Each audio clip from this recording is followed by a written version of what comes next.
नमस्कार, आप देख रहे हैं न्यूज 18। मैं हूं आपके साथ रुचिका राज। बुलेटिन की शुरुआत करते हैं। देखिए, डोनाल्ड ट्रंप ने यह कहा है कि ईरान की तरफ से युद्ध रोकने का एक प्रस्ताव जरूर आया है, लेकिन इस प्रस्ताव पर डील नहीं हो सकती क्योंकि ईरान की पेशकश में दम नहीं है। वहीं अब ट्रंप की डेडलाइन खत्म होने में बहुत कम वक्त बचा है और ये वक्त भी खत्म होने के कगार पर है। ट्रंप ने ईरान को पाषाण काल में भेजने की धमकी दी है। ये रिपोर्ट आपको दिखाते हैं।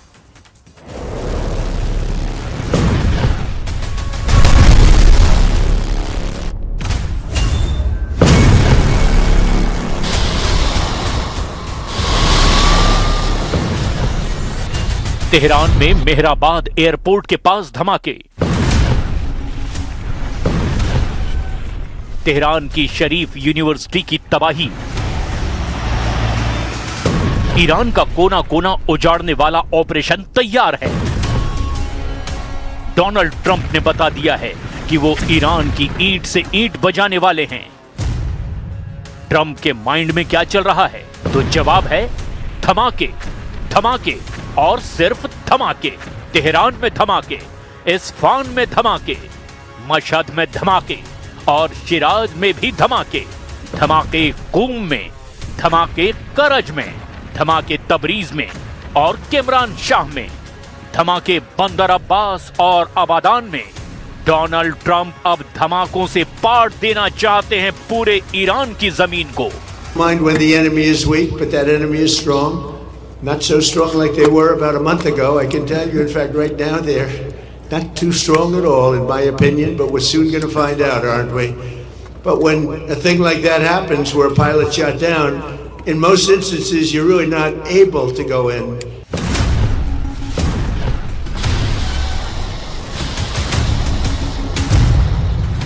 यही कहा जा रहा है डोनाल्ड ट्रंप का ऑपरेशन स्टोन एज, यानी ईरान को पाषाण काल में पहुंचाने वाला युद्ध, जिसकी शुरुआत अमेरिका और इजराइल ने कर दी है।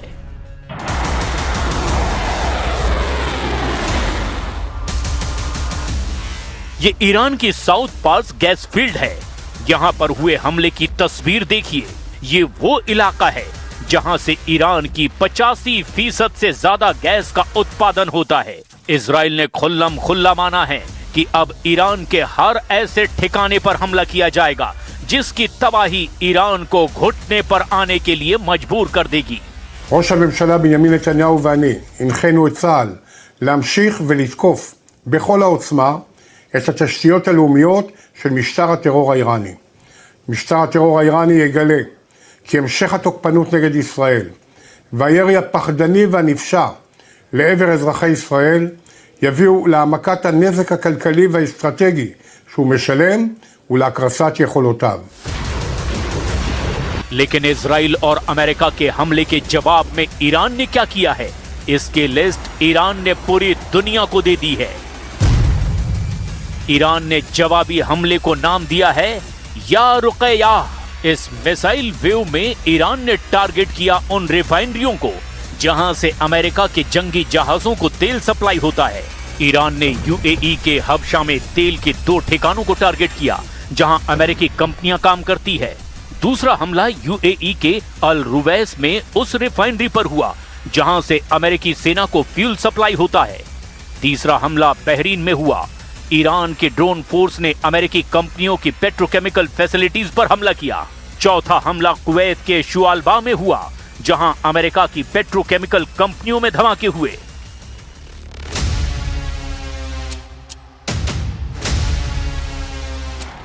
साफ है कि ईरान बराबर की लड़ाई लड़ रहा है।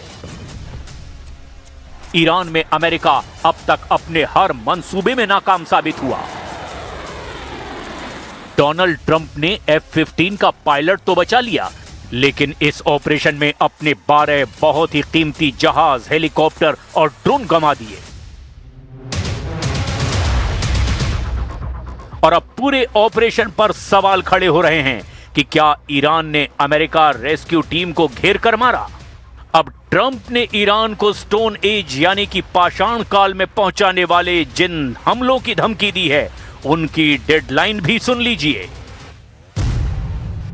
अमेरिका के समय के मुताबिक मंगलवार रात 8 बजे यानी भारत के हिसाब से बुधवार को सुबह 5:30 बजे। इस मियाद के बाद अमेरिका ईरान के पावर प्लांट और ईरान के पुलों पर हमला शुरू कर देगा।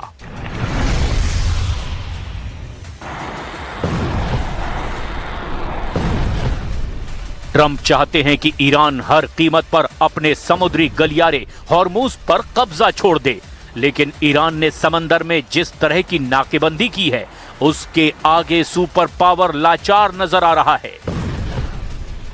ईरान अब ट्रंप से कोई डील नहीं करना चाहता। ईरान का दावा है कि अमेरिका डील नहीं बल्कि इसके बहाने ईरान पर हमले की बड़ी तैयारी करना चाहता है। Iran's reaction would be one of reciprocating any such attack. Our armed forces have made it clear that in case Iran's infrastructure is attacked, we would react in kind. Our armed forces would target any similar infrastructure that is owned or in any way or manner related to the United States or contributes to their act of aggression against Iran. This is not something that we will do it voluntarily or by willful decision. This is something that is as part of our defense measures against their illegal act. Iran को पूरी तरह खत्म करने के लिए America ने अपने एक बहुत ही खतरनाक क्रूज मिसाइल का गोदाम पूरी तरह खोल दिया है। ये क्रूज मिसाइल है JASSM। JASSM का मतलब joint air to surface stand off missile, जिसकी रेंज है 380 किलोमीटर। ये विमान से लॉन्च की जाने वाली मिसाइल है जो टारगेट से सैकड़ों किलोमीटर दूर रहते हुए दागी जाती है।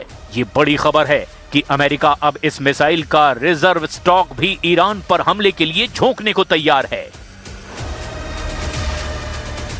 इस बीच पुतिन को डराने वाला बड़ा कदम ज़ेलेंस्की ने उठा लिया है। ज़ेलेंस्की के इंजीनियर अब ऐसी एयर डिफेंस मिसाइल बनाने का दावा कर रहे हैं जो पुतिन के हर हमले को नाकाम कर देगी। We plan to intercept first ballistic missile in the end of 2027. Ukraine में फ्लेमिंगो मिसाइल बनाने वाली कंपनी ने ऐलान किया है कि उसकी नई एयर डिफेंस मिसाइल अमेरिका की पैट्रियट से भी बेहतर होगी।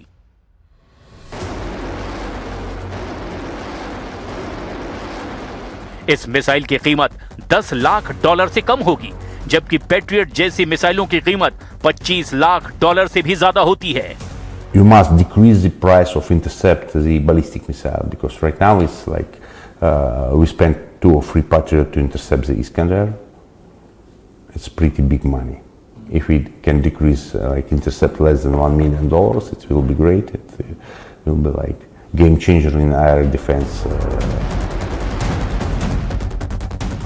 यूक्रेन को अमेरिका से पैट्रियट मिलने में दिक्कत हो रही है क्योंकि अमेरिका ने अपना पूरा पैट्रियट मिसाइलों का बेड़ा इजराइल को बचाने के लिए ईरान के खिलाफ झोंक दिया है। लेकिन इजराइल में हर रोज ईरान की मिसाइल गिर रही है। हाइफा और तेल अवीव जैसे बड़े शहरों को बचाना भी अब नेतन्याहू के लिए मुश्किल हो गया है।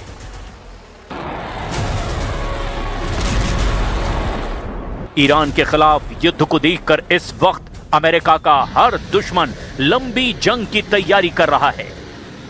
ईरान ने अब मिसाल पेश कर दी है, वो कई महीनों तक युद्ध लड़ने के लिए तैयार है।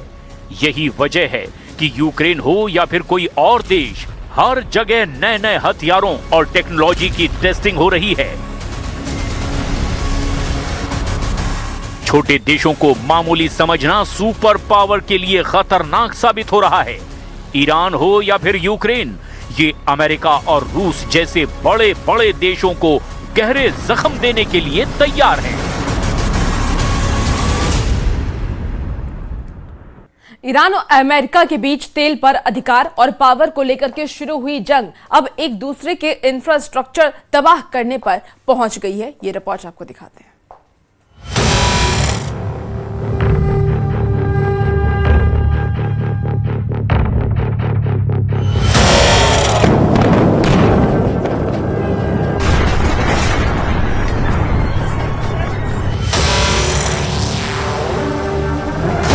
पुलों पर तबाही, पावर की जंग। ईरान पर फिर भड़के डोनाल्ड ट्रंप। महायुद्ध का सबसे खतरनाक मोड़। अमेरिका ईरान में इंफ्रास्ट्रक्चर वॉरफेयर। महायुद्ध हर दिन और भी भयावह रूप लेता जा रहा है। ईरान और अमेरिका के बीच तेल पर अधिकार और पावर को लेकर शुरू हुई जंग अब एक दूसरे के इंफ्रास्ट्रक्चर तबाह करने पर पहुंच गई है और शुरू हो गया है इंफ्रास्ट्रक्चर वॉरफेयर। ये जंग अब जमीन या आसमान की नहीं, ईरान की नसों, उसकी लाइफलाइन पर प्रहार की है, जहां निशाने पर हैं पुल और पावर प्लांट। अमेरिका ने ईरान के सबसे बड़े पुल को तबाह करके संदेश दिया कि वो उसकी रफ्तार को रोक देगा। अमेरिका ने ईरान के जिस 1000 मीटर लंबे B1 पुल को निशाना बनाया, वो ईरान की स्ट्रेटेजिक लाइफलाइन माना जाता है। ये तेहरान को करज से जोड़ता है और उत्तरी ईरान और कैस्पियन सागर की ओर से जाने वाले रास्तों के लिए बेहद महत्वपूर्ण है। ये पुल ईरान के अहम मॉडर्न इंफ्रास्ट्रक्चर प्रोजेक्ट्स में से एक माना जाता है, जिसकी जमीन से ऊंचाई 176 मीटर के करीब है। इस पुल के निर्माण की लागत लगभग $400 मिलियन यानी करीब 3800 करोड़ रुपए बताई जाती है। और ये ईरान ही नहीं, पूरे पश्चिम एशिया में इंजीनियरिंग का बेमिसाल नमूना है।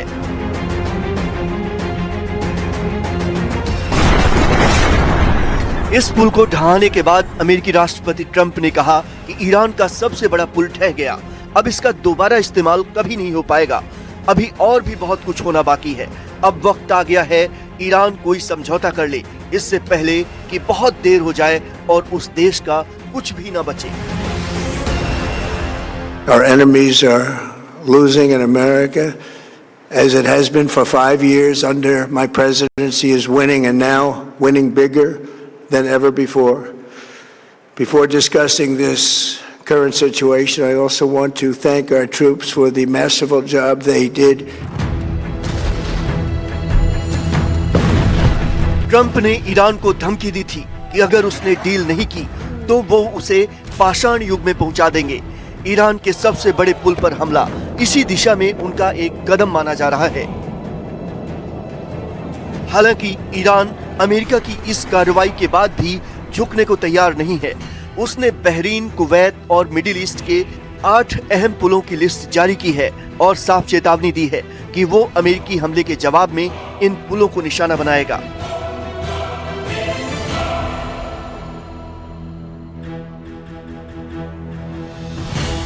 ईरान के निशाने पर 8 बड़े ब्रिज हैं, जिनमें कुवैत का शेख जाबिर अल अहमद अल सबाह सी ब्रिज, यूएई के शेख जायद अल मक्ता और शेख खलीफा ब्रिज हैं। इसके अलावा सऊदी अरब को बहरीन से जोड़ने वाला किंग फहद कॉजवे ब्रिज और जॉर्डन के किंग हुसैन, दामिया और अब्दुलैन ब्रिज भी हैं। ईरान की चेतावनी साफ है, पुल तोड़े तो तुम्हारे रास्ते भी बंद कर देंगे, क्योंकि ये सिर्फ पुल नहीं है, ये लाइफलाइन है, तेल सप्लाई, सैन्य मूवमेंट और व्यापार की बैकबोन। अगर ये पुल टूटे तो सिर्फ कुछ देशों पर नहीं, पूरी दुनिया पर बड़ा असर पड़ेगा।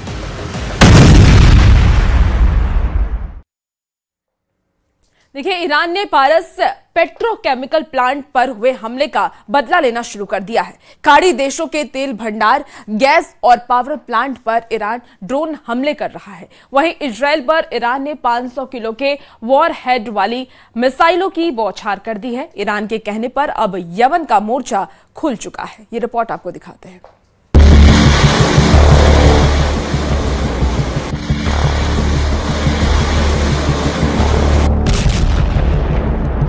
इजराइल ने ईरान के सबसे बड़े पेट्रोकेमिकल प्लांट पर हमला करके उसे राख कर दिया है।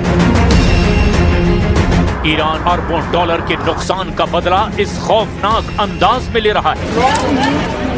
अंधाधुंध ड्रोन मिसाइलों का तूफानी हमला। हाइफा में ईरान की मिसाइलों का तूफान। तेल अवीव में मुस्तबा के क्लस्टर बमों की तबाही।